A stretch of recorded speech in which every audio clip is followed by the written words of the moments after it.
pun coba pun angka Indowati manunggala dadi siji lawan para Pandhawa bebarengan nyirnakne angkarane Duryudana boten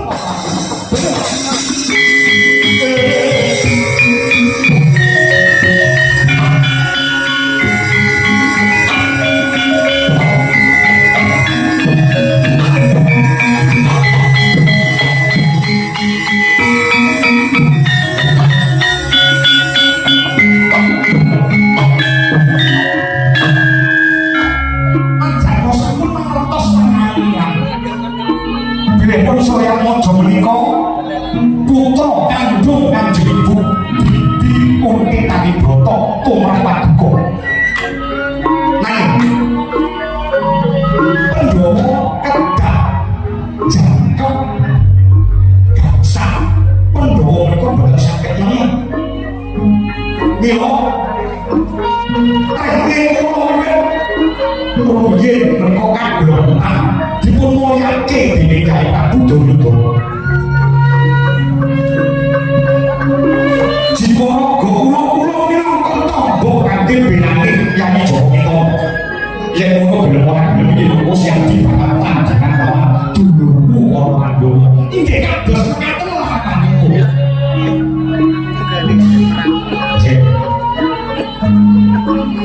Kaya tak kira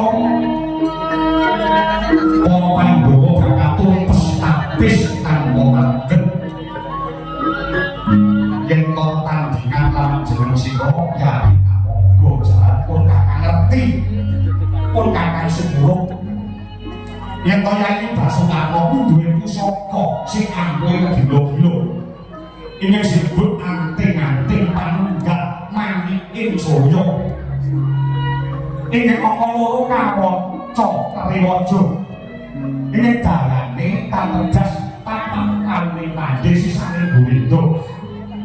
Tetangku wae yen to sing pemandang adeg dadi Senopatine Duryudana Kyai Karna Basusena adyadimu para Pandhawa bakal sirna kapapat yudane dening Kyai Ngapangga Karna Basusena.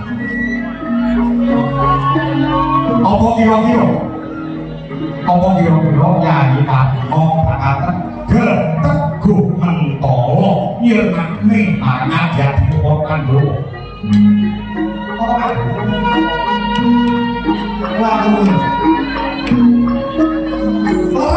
Kula menika ndarbeni pusaka ing wujud anting-anting manunggal kalining surya kang jatuh kawaca Cakriwaja. Menika rumiyin sapunika pusaka kalih sampun kuwat saking jiwanipun kula tesih kula sampun boten ndarbeni kegiatan ingkang kasebat ing Aceh. Semua dino jayane kamar 11 Oktober di Panasudi Sirnayangkara badhe kasilake dening Budi Utama ing kasarna dening para kadang-kadang kula sampun boten ndarbeni kegiatan kula boten ndarbeni kabeh bayan nopo-nopo kepara ing rainipun